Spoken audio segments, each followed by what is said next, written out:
அதுக்கு மாதவி நான் பண்றது என்னால் சாப்பிட முடியல அப்படின்னு அதுக்கு மாதவி நான் எளிதான் சொல்லிட்டேன். ஒவ்வொரு அரிசி உருவாகிறதுக்கு எவ்வளோ வளைக்கணும் தெரியுமா?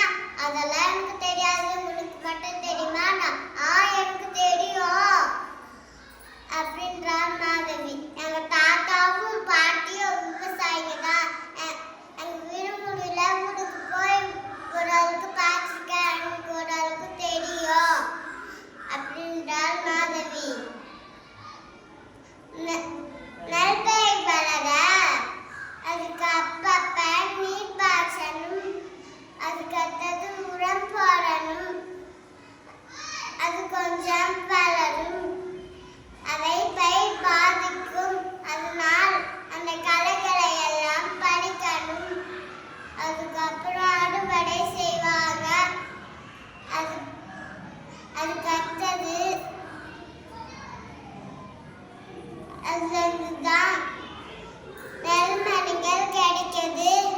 நெல்மணிகளிலிருந்து அரிசி கிடைக்குது. இனி